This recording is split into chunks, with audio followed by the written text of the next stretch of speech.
Opa, graças e paz, meus queridos. Boa noite a todos. Meus irmãos, é com grande alegria, obrigado, reverendo, com grande prazer e satisfação que vamos expor a palavra de Deus, vamos abrir as nossas Bíblias, por gentileza, na carta do apóstolo Paulo ao seu filho amado Tito, capítulo 2, no verso 14. Queridos, se o senhor me apresentasse, que os irmãos não me conhecem, eu me chamo Tiago Celestino, eu sou lá da Igreja Presbiteriana da Vasco da Gama, do reverendo Irênio Miranda. Venho com o meu pai, o presbítero Antônio Celestino. Devo ressaltar que o reverendo Paulo é bastante lembrado lá na igreja, aquela geração que se batizou, o reverendo Paulo, o reverendo Jorge, Emanuel. Então, é bem saudosista a igreja enquanto estes homens de Deus. Também ressalto também que passei agora em julho um mês com o presbítero Emanuel, lá em Recife, no CTM. Estivemos juntos, desenvolvemos uma amizade. Ele também foi professor da minha irmã de História. Então, é com grande alegria que ele me convidou. Eu falei, não, com certeza, Emanuel, estaremos lá para glorificar a Deus. Então, meus irmãos, vamos lá. Carta de Paulo a Tito, capítulo 2, verso 14. O qual se deu a si mesmo por nós, para nos remir de toda iniquidade e purificar para si um povo seu, especial, zeloso de boas obras. Senhor Deus, eterno Pai, Deus fiel, Senhor, é a Tua palavra, Deus, e digna de toda aceitação, Deus. A Tua palavra, Deus, como foi orado, Deus, é mais penetrante, Deus, do que uma espada de 2 gumes, Deus.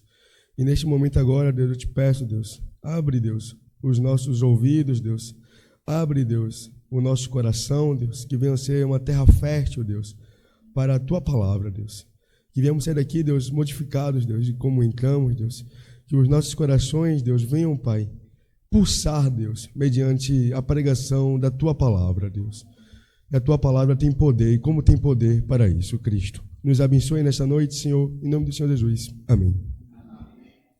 Queridos, como nós sabemos, tudo em nossas vidas, quer façamos, quer não façamos, sempre existe um motivo, uma razão, uma circunstância. Sempre há um enredo, alguma coisa por trás. Desde que seja a escolha de um curso na faculdade, quer seja uma profissão, tudo que nós fazemos sempre há uma finalidade. Nós não fazemos nada de maneira aleatória, não fazemos nada por sorte, não fazemos nada de maneira possível, algo do tipo. Mas sempre quando nós realizamos alguma ação, qualquer coisa, nós fazemos por uma razão, por um propósito ou por algo do tipo. E a carta que o apóstolo Paulo envia a Tito, ela também teve um propósito, teve uma razão. Paulo escreve a Tito em um contexto que a igreja de Creta estava sendo assolada pelos falsos mestres, a igreja de Creta, assim como Paulo recomenda também a Timóteo, na primeira carta, para que se estabelecessem as autoridades, Paulo também repete esses mesmos ensinamentos a Tito. Dito isso, meus irmãos, e sabendo que nada na nossa vida é por acaso, é obra, é algo aleatório, sendo assim, meus queridos, qual a finalidade do sacrifício de Cristo e seus efeitos em nossas vidas? Esse é o nosso tema dessa noite.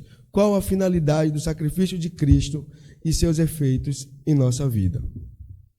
Queridos, vamos só apenas ficar no verso 14 mesmo, e Paulo escreve, o qual se deu a si mesmo por nós. Meus irmãos, reverendo Cândido estava conversando ali comigo agora, a gente estava conversando antes do culto, sobre a vontade de Deus, e é soberana. A gente falou sobre o sacrifício de Jesus Cristo, e ele falou a seguinte palavra, o povo queria matar Jesus, mas o povo não sabia que era propósito de Deus matar Jesus. Então, o apóstolo Paulo, quando fala a Tito, o qual se deu a si por nós, isso nos remete a uma ideia de doação. Isso nos remete a uma ideia de algo voluntário, de uma pessoa que se dá por aquilo, o qual se deu por si mesmo. E, queridos, e quando nós dizemos da nossa salvação, o sacrifício de Cristo, ele é entrelaçado com a nossa salvação, Então, este ato voluntário de Jesus Cristo na cruz foi um ato salvador, um ato que partiu dele, e glória a Deus por isso. Lutero, ele escreveu um livro, se não me engano agora, acho que foi em resposta a Erasmo, nascido escravo, que Lutero escreve, parafraseando aqui mais ou menos: graças a Deus, eu não tenho participação nenhuma da minha salvação. Se eu tivesse 1% de participação na minha salvação, eu já estaria perdido. E graças a Deus por isso, meus irmãos, que nós não participamos de nenhuma maneira da nossa salvação. Graças a Deus que o sacrifício de Cristo, ele não dependeu de nós. Porque certamente se dependesse de nós, eu acho que nunca teria acontecido. Como o apóstolo Paulo ressaltou à igreja de Roma, não há um justo sequer. Não há um sequer que faça o bem, como o salmista também nos fala no Salmos 14. E o apóstolo Paulo vai mais ainda: o bem que eu quero, esse eu não faço. Entretanto, o mal sim, eu acabo cometendo. Meus queridos, mas mais do que um ato voluntário de nosso Senhor, tinha que ser Ele. Ali na cruz, a gente percebe todos os nossos pecados sendo apagados pelo sangue precioso de nosso Senhor. Naquela cruz a gente percebe toda a nossa maledicência naquela cruz. É na cruz que a gente percebe o quão ruim nós somos. É na cruz que a gente percebe que os nossos pecados são de fato atos perigosíssimos. Os nossos pecados são tão perigosos que custou a vida de nosso Senhor Jesus Cristo. Mas graças a Deus que ressuscitou ao terceiro dia. Meus irmãos, dito isso então, esse ato voluntário de Jesus Cristo tinha que ser feito por Ele. Apenas um Deus para suportar a ira do próprio Deus. Apenas como o autor de Hebreus nos revela no capítulo 1, a exata expressão do ser de Deus tinha que ser Jesus Cristo, a exata expressão do ser de Deus para suportar a ira do próprio Deus. Não teria como ser outra pessoa a não ser o nosso Senhor e Salvador Jesus Cristo.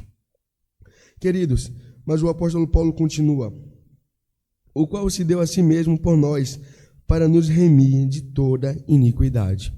Meus irmãos, quando nós abrimos também as nossas Bíblias na carta aos Efésios, o apóstolo Paulo ressalta que a nossa predestinação foi para uma vida santa, foi para a santidade.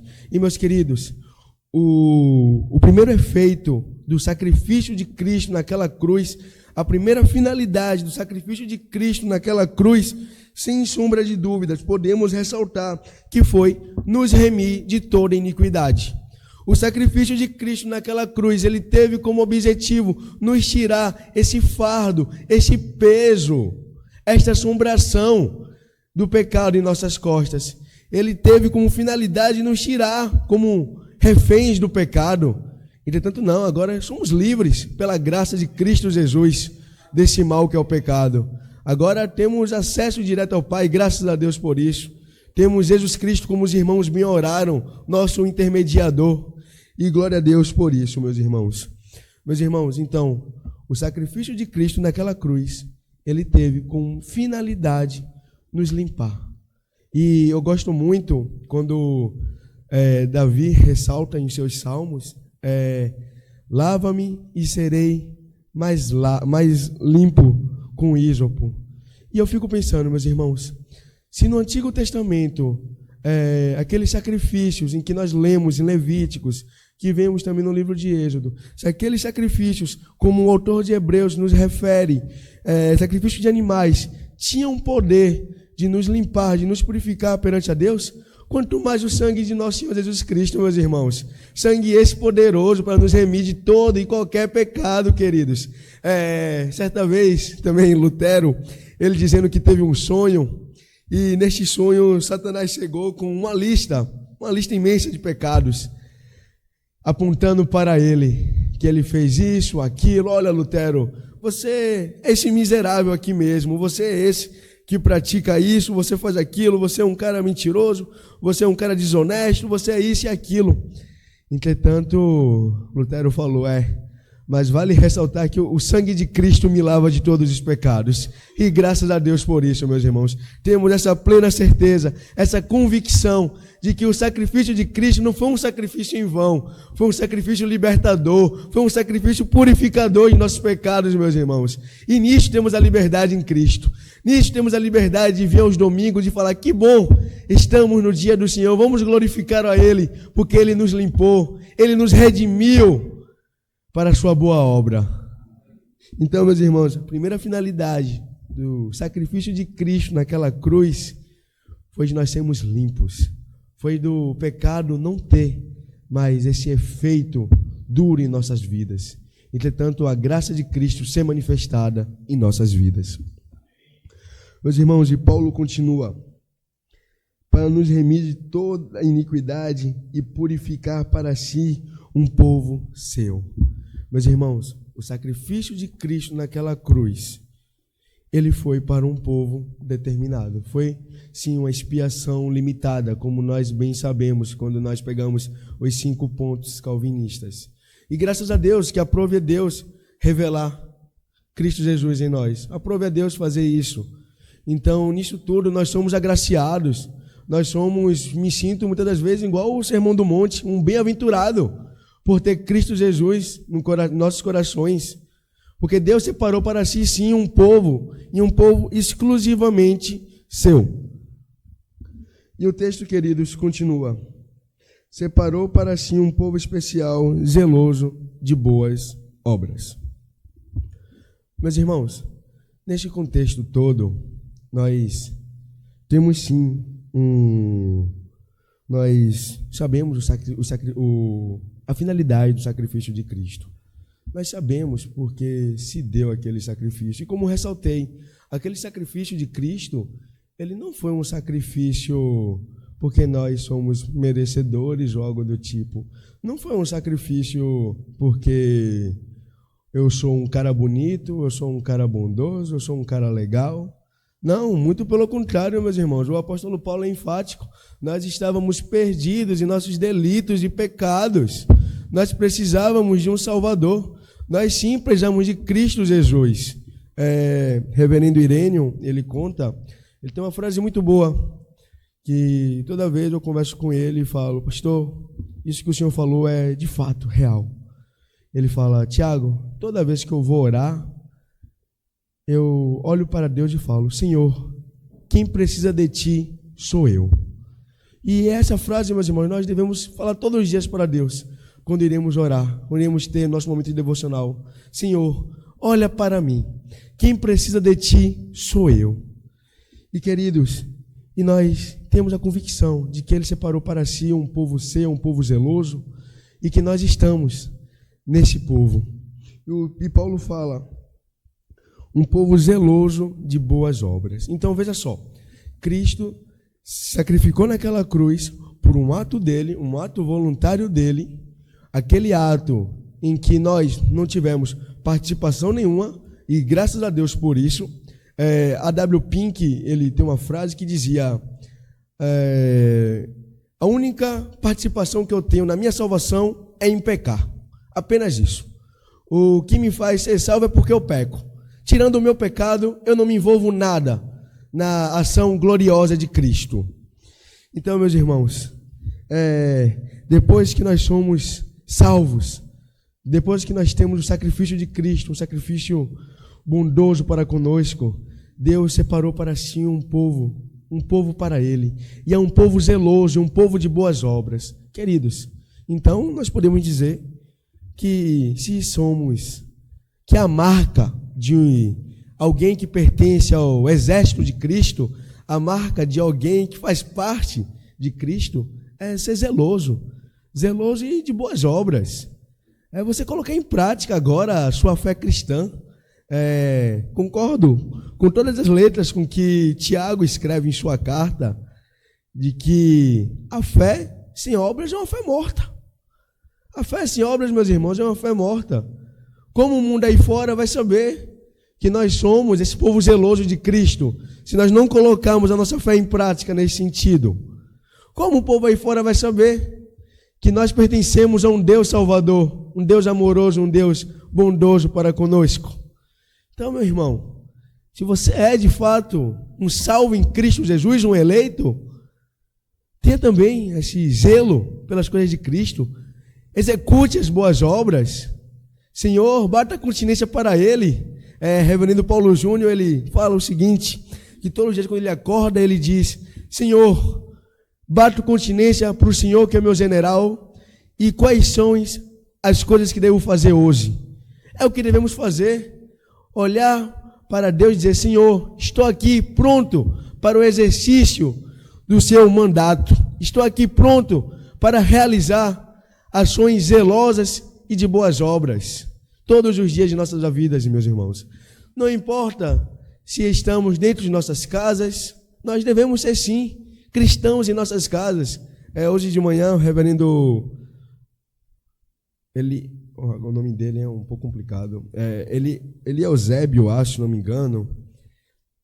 Ele pregou sobre família, baseado em Êxodo, e ele trouxe a seguinte pergunta.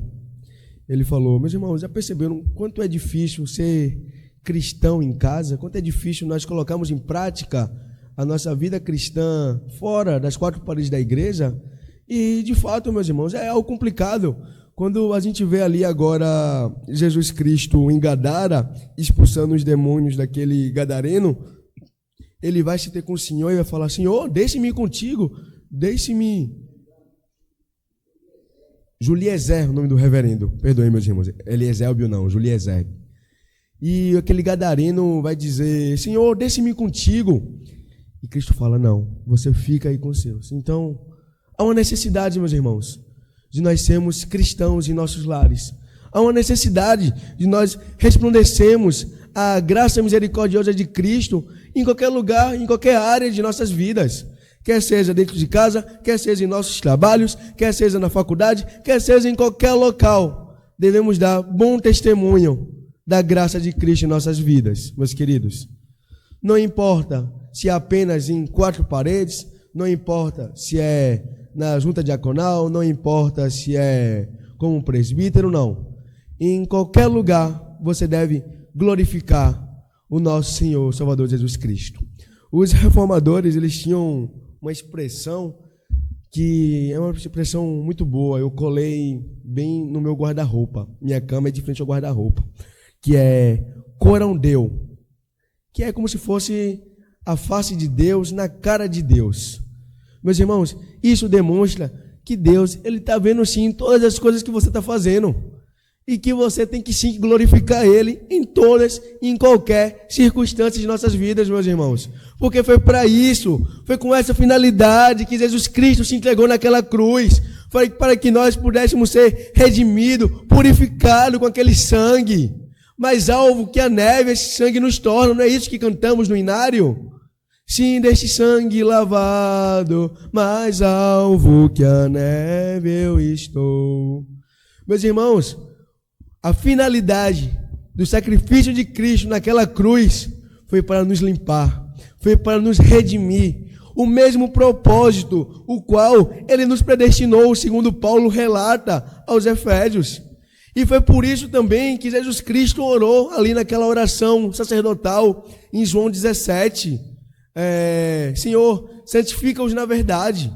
A Tua palavra é a verdade. Meus irmãos, a finalidade do sacrifício de Cristo naquela cruz é a nossa santidade, é a nossa diligência nele, é a nossa preocupação com ele, é de sermos de fato imitadores dele aqui nessa terra. E para isso, meus irmãos, eu não consigo ver outra maneira senão glorificar ele com as boas obras e os zelos. Separou para si, tomou para si um povo zeloso e de boas obras. Meus irmãos, quando a gente pega a nossa confissão, a primeira pergunta é: qual o fim principal do homem? Glorificar Deus, não é isso? Que nós somos ensinados em toda a nossa vida de presbiteriano, desde criancinha. Então, meus irmãos, é justamente para isso. A finalidade do sacrifício de Cristo em nos limpar, em nos purificar agora, é glorificar a Ele. E ser zeloso com Ele, meus irmãos. Zeloso também, dentro da igreja também, glorificar Ele dentro da igreja também. Ontem estava tendo congresso da minha federação, Presbitério Soteropolitano, e nisso foi falado. Nós somos um povo zeloso, um povo de boas obras também, quando nós venhamos paramentados para o trabalho de Cristo nas nossas igrejas também. Meu irmão, venha pronto a servir a Deus na sua igreja, aqui em Boca do Rio. Venha pronto ao trabalho de Cristo aqui também. Se nós perguntarmos ao reverendo Paulo, com certeza aqui o que não falta é trabalho. Tenho certeza disso. Venha pronto para glorificar a Deus, a ser um povo zeloso, até as boas obras, fora da igreja e dentro da igreja também, meus queridos. Venha pronto. Venha com os recursos do Espírito, como o apóstolo Paulo nos enfatiza, as armaduras do Espírito. Venha com essa armadura pleitear por uma guerra santa, uma guerra no qual nós, com fé em Deus, iremos dizer também, igual o apóstolo Paulo escreve a Timóteo, na segunda carta: combati o bom combate, acabei a carreira, guardei a fé. É nisso, meus irmãos, é com essa finalidade que Jesus Cristo se entregou naquela cruz. Foi com essa finalidade, meus irmãos. E esses são os efeitos nas nossas vidas. O efeito do sacrifício de Cristo naquela cruz é glorificar o Ele em toda e em qualquer instância de nossas vidas, meus irmãos. Glorificar Jesus Cristo e edificar a sua amada igreja, meus queridos. Que os nossos corações venham ser lugares férteis para a palavra de Deus. Que os nossos ouvidos tenham ouvido a mensagem. Senhor Deus, eterno Pai, Deus, graças ao Teu santo nome, Deus. Graças ao Teu sacrifício naquela cruz, Deus. Sacrifício aquele, Deus, que nos traz vida, Deus. Vida, Deus, e esperança, Deus. E esperança, Deus, em um dia, Pai, poder repousar contigo, Deus, na glória eterna, Deus. Deus, Pai, que nós venhamos, Deus, sofrer, Deus, dos efeitos, Pai, do Teu sacrifício naquela cruz, Deus.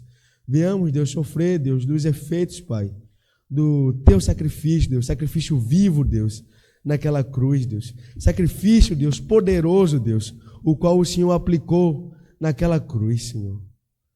Deus, Pai, que venhamos ser impactados, Deus, a Te glorificar, Deus, em qualquer instância de nossas vidas, Deus. Venhamos Te glorificar, Te honrar, Te bendizer, Deus, porque só Tu és digno, Deus, só Tu és merecedor, Pai, de nossa vida, Senhor Deus. Deus, Pai, que toda honra, Deus, toda glória, Deus, venha ser dada a Teu santo nome, Cristo, não a nós, Deus, mas a Teu trono, Pai. Fica conosco, Deus, abençoa essa igreja, Deus, abençoa o reverendo Paulo, Deus, o reverendo Cândido, Deus, o presbítero da junta diaconal, Deus, todos os irmãos, Deus, que o Senhor venha estar, Deus, suprindo, Pai, com a Tua graça, Deus, venha estar, Deus, derramando Tua chuva de bênção na vida dos irmãos, Deus. Nos guarda, Deus, em nome do Senhor Jesus. Amém.